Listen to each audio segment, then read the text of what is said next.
How could putting more adventure into your business make a difference? Hey, that's what we're going to talk about today. We're going to talk about how you can get more energy, how you can align with your values, and how you can attract perfect clients and customers by injecting adventure into your small business. My name is Josh Freeberg, and I work with lots of small business owners, entrepreneurs, especially in the real estate and insurance industries. And over again, I start working with people who say, Josh, I want to get my life back. This used to be fun. I used to have more excitement in this business, but now it's just I come in and I'm selling and I know how to do the job, but I really want to grow more. Or my career's going great, but it seems like I've lost some of my home life. Today, we're going to talk about how putting adventure in your life can help you with that.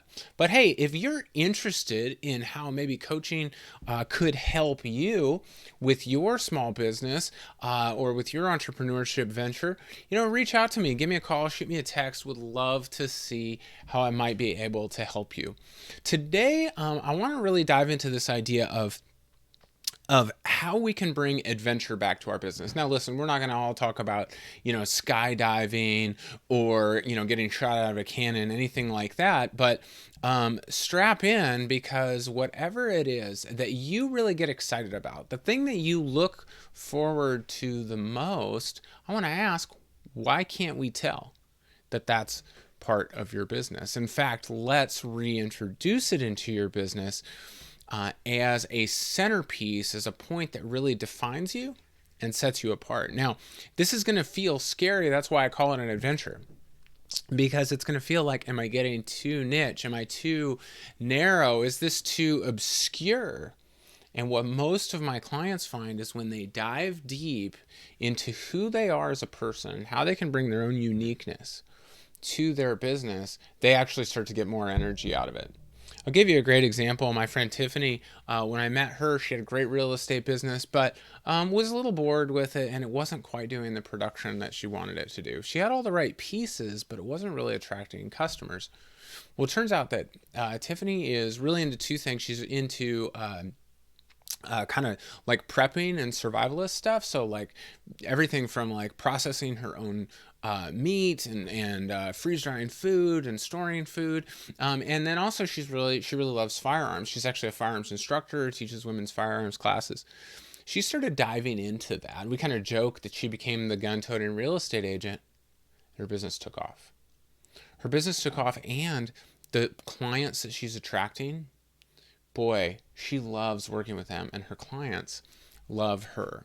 I want to take a second and revisit a model that maybe you've seen before, but it's a model that I've shared with lots of folks, and it's this idea that sometimes we think of our lives as happening in distinct spheres, right? Spheres or circles. And let me show you what these might be. We might call this one home. We might call this one work, right? And we might call this one over here community, okay? And sometimes it feels like those are three distinct and different spheres. What the adventurer and entrepreneur brings in is they start to say, wait, who am I as a person? Who am I at home? Who am I when the spotlight is off, when I'm not working and I'm just at home being myself? In fact, maybe we would say, what is my identity? Right? What is my identity? And how come it sometimes feels like sort of like the beginning of Mr. Rogers, right?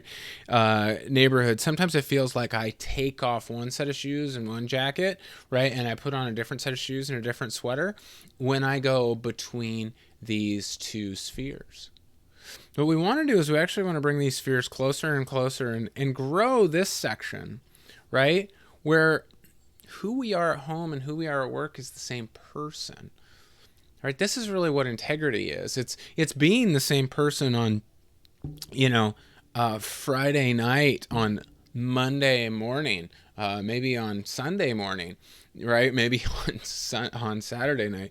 Who are we in all of these different spheres? When we think about our identity, we know that it's going to be made up of our values. And we also know that there's a certain level in which each of these areas is either increasing or decreasing our energy, right? You've had that experience of coming home from work totally drained.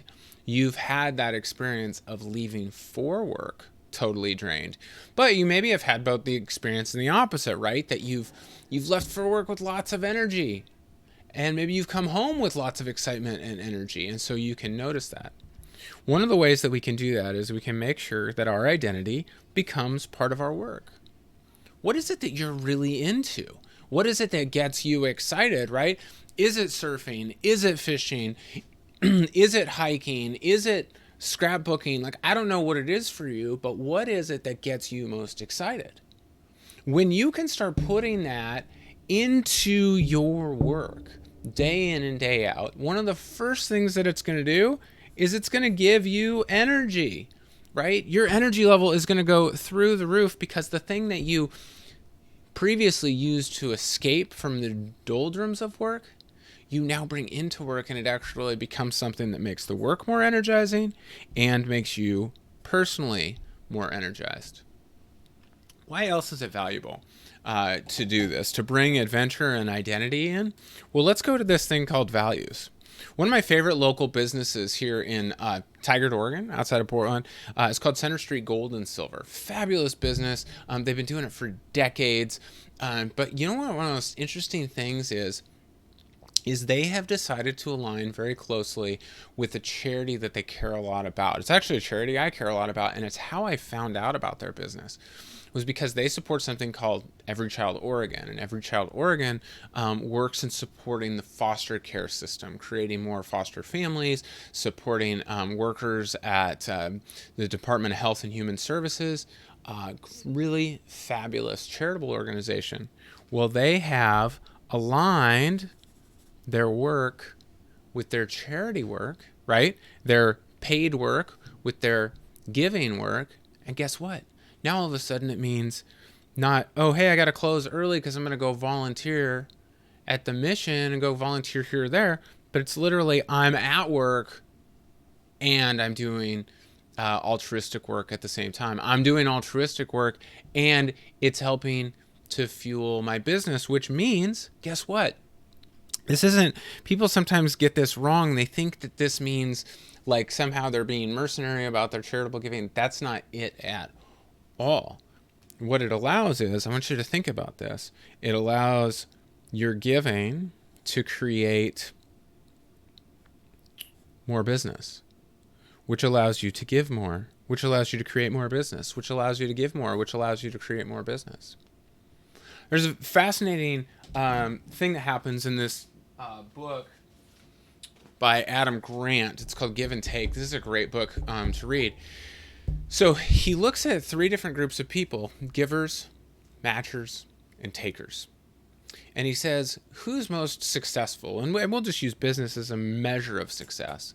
And it was probably what you would hope would be true, that the most successful people are the givers, those who give generously and give well. And then you can imagine like the next most successful group are the matchers. And then after that is the takers. But wait, we're not done. There's one group that's least successful, and it is also the givers. And there's a difference. There's a really important difference that he makes, distinction that he makes, which is there are strategic givers and unstrategic givers.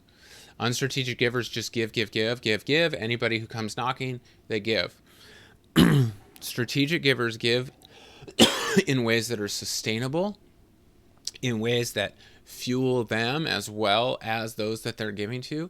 Listen, they can still be generous. They can still be really altruistic. They can still give in a way that doesn't let the left hand know what the right hand's doing, but they give in a way that's sustainable and strategic.